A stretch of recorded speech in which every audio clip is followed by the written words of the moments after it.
Eu vou exagerar se eu disser que essa é a semana mais dramática da história do Vasco?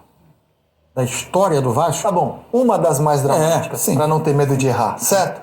E não há tempo que falte amor. Acompanho o Vasco aonde ele for. Nasci pra te seguir.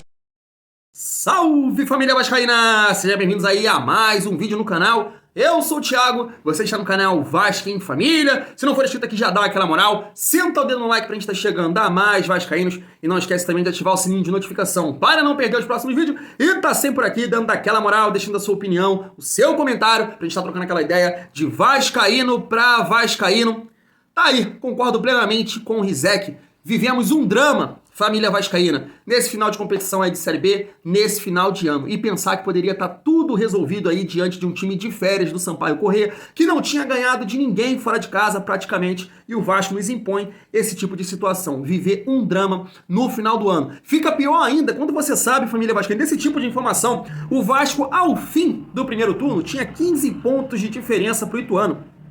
Fica pior quando você sabe que o Ituano estava na Série C do ano passado, fica muito pior. E aí eu te falo, tenho certeza que você tá apavorado no domingo, com muito medo de o Vasco permanecer na Série B. E aí alguns vão falar, Thiago, tu tá de sacanagem, tá com medo do Ituano? O medo não é do Ituano, mas quem veste essa camisa aqui, quem veste essa camisa nesse momento, nesse ano de 2022, realmente me faz ficar apavorado. Se o Ituano enfrentasse a camisa, a história, irmão, Série A com tranquilidade, mas quem representa ela hoje te faz ficar apavorado nesse confronto aí de domingo às 4 horas. E aí, cara, vai ser uma secação nacional. Vivemos um drama realmente nesse final de competição, família vascaína. Quero trazer aqui alguns pontos aí do programa de hoje, do Seleção Sport TV. Quero trazer também aqui o Vampeta, né, lá na cerimônia do Campeonato Paulista, né, separando lá os grupos, sorteando. Ele mandou uma letra aí pro Vasco. Tenho certeza que você vai ficar bolado aí com o Vampeta. Falou que o Ituano vai... escuta aqui no final do vídeo. Quero trazer também a opinião aqui de mais um jornalista da Transamérica em relação a esse julgamento aí que a gente está tão ansioso também sobre os pontos aí que o Vasco pode ganhar. Mas família vascaína, não é fácil aí não, tô vendo muita gente confiante, mas quero trazer aqui a opinião desse jornalista pra gente colocar mais um ponto aí em relação a esse julgamento. Vamos seguir o nosso vídeo aqui. Primeiro eu quero trazer o Seleção Sport TV pra gente pontuar aí algumas situações desse drama que o Vasco vive nesse final de ano. Se liga só. Quinta-feira tá marcado o julgamento do que aconteceu na Ilha do Retiro. Há uma possibilidade de o Vasco ter os pontos do jogo. Se ele tiver os pontos do jogo, o acesso está resolvido.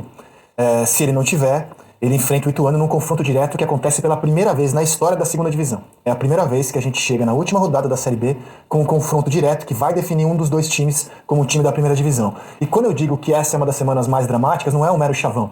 É porque é a primeira vez, desde que o Vasco está neste momento na Série B, que ele chega na última rodada com chance de subir. O tribunal vai julgar mesmo antes do... Quinta-feira. Julgamento na STJD. Há um pedido do esporte, né? Para que esse julgamento seja adiado. Exato.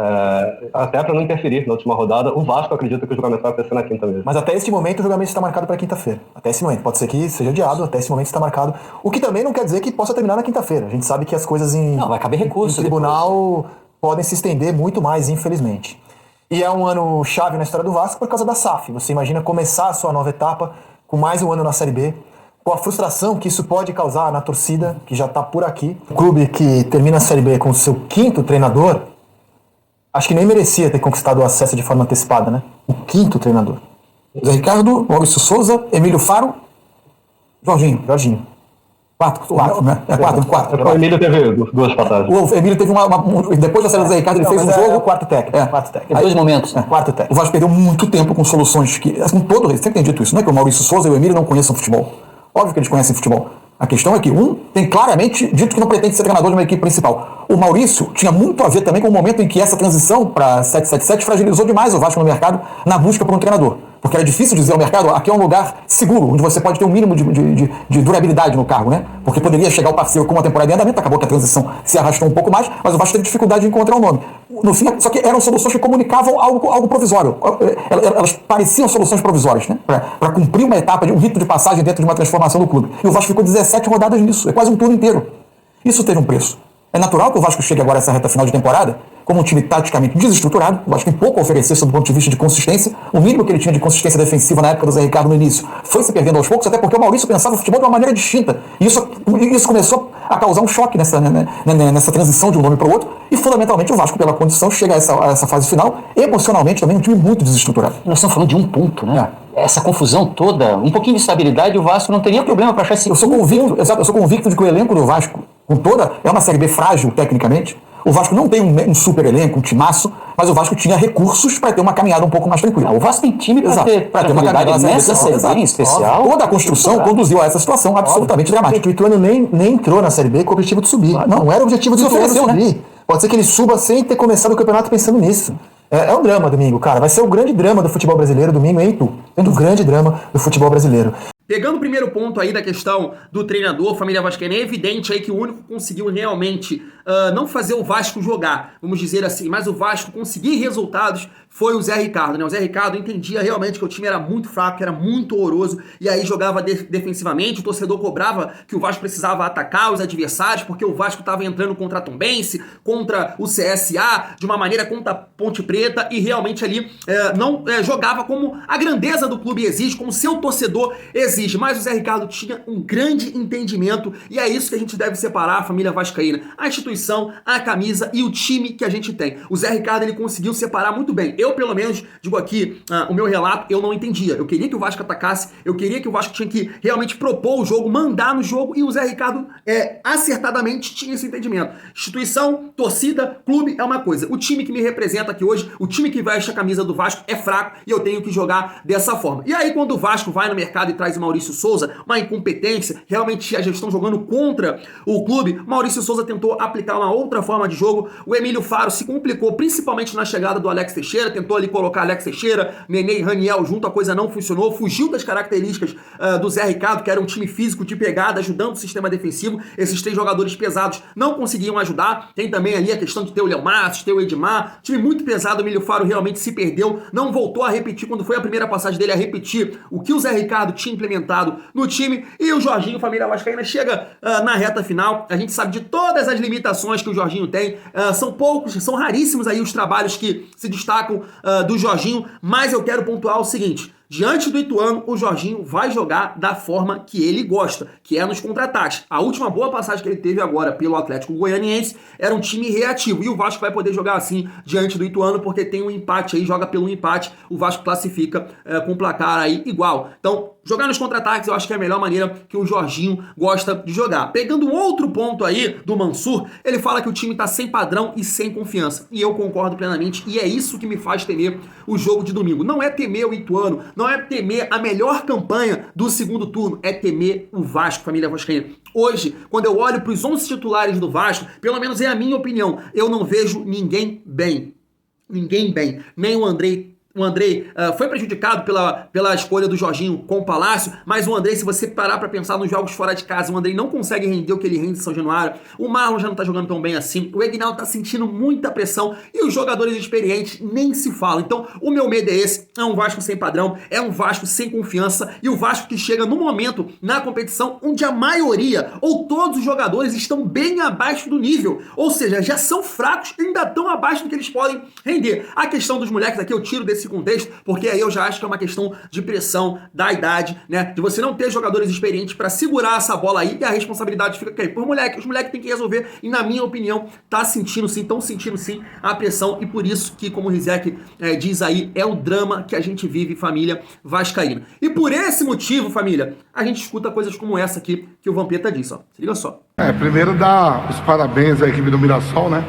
Subiu para a Série B, e o Ituano, com certeza, superar o Vasco, subir para a Série A. Então vai dar grupo difícil ali com o Ituano, vai dar Corinthians e Ituano. E aí eu te faço uma pergunta, família vascaína. Quando você escuta assim uma provocação dessa, show de bola, isso aí tem que acontecer no futebol, sim, brincadeira. O Ituano vai atropelar o Vasco. Você fica com raiva do Vampeta? Você vai usar o discurso que, tem que respeitar a instituição, isso aqui é Vasco, é ruim de a gente ser atropelado aí pelo Ituano. E aí, cara, o meu modo de pensar e de responder o Vampeta é o seguinte: o Vampeta, ele não tá falando isso pro clube, ele não tá falando isso pra torcida, pra camisa, mas ele tá falando isso pra esse sujeito aqui.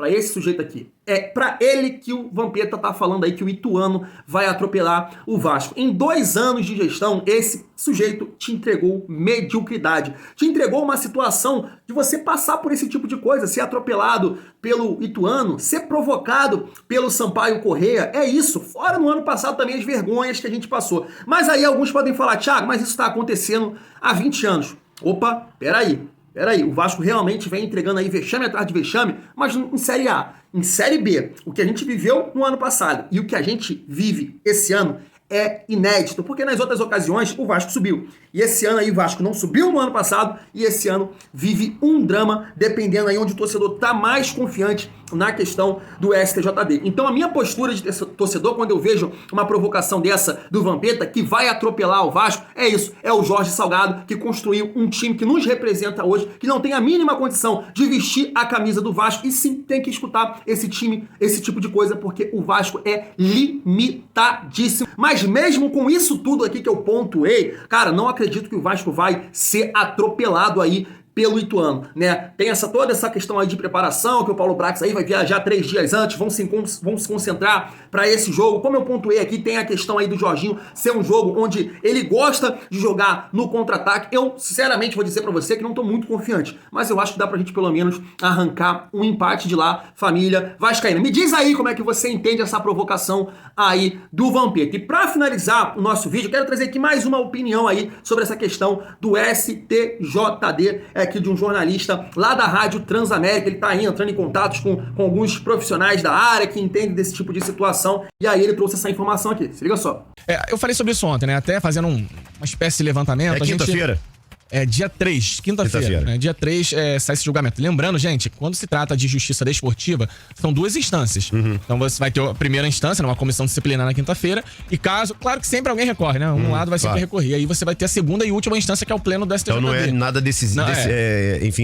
definitivamente um resultado definido na quinta-feira. Tem como recorrer, vai ter alguém recorrendo independente do resultado na quinta. O histórico não indica esse tipo de punição para casos como esse, em que torcida invade campo, por mais... Até porque existe uma situação que é a seguinte: o jogo foi interrompido já bem próximo do final do tempo mesmo. Então isso deve ser levado em consideração pelo que existe de histórico no STJD. Agora, eu não posso aqui cravar, tá, gente? Os auditores vão ter lá o julgamento deles, e aí cada um vai votar de uma forma. Então não tô cravando, mas eu acho bem improvável, até pelo reflexo que isso pode gerar no campeonato, que venham a dar pontos ao Vasco, ou que venham a penalizar. Penalizar o esporte vão penalizar, né? Com certeza. Mas não acredito que o Vasco leve pontos. É isso, eu também tô aí bem apreensivo em relação a esse julgamento aí no STJD. Vejo muita gente falando que o Vasco tem chance, que o Vasco vai ganhar os pontos, mas como vejo também muita gente falando que na parte jurídica, né, realmente o Vasco tem grande chance. Mas tem essa questão aí, que é o lado competitivo, é o lado político, é o Ituano que vai realmente buscar aí um recurso. O Bahia também vai entrar com essa situação que mexe diretamente com os dois. Tem um lado também que o jogo tava no finalzinho, como foi colocado aí. Então tem muitas situações aí que podem ocorrer nesse julgamento de quinta, e o Vasco não ganhar os pontos e o esporte somente ser punido aí, e aí o Vasco ter que resolver a sua vida diante do Ituano. A gente torce muito, eu não tô nem aí para as provocações, vai subir no tapetão, tô nem aí, eu quero o Vasco na Série A. Mas se não acontecer, a gente vai ter que ir lá pra Batalha de Itu. Irmão, pelo menos uma vez na vida, pelo menos uma vez nessa temporada, esses jogadores vão ter que mostrar aí por que estão vestindo a camisa do Vasco. Vou ficando por aqui, tamo junto, e é muito bom ser Vasco.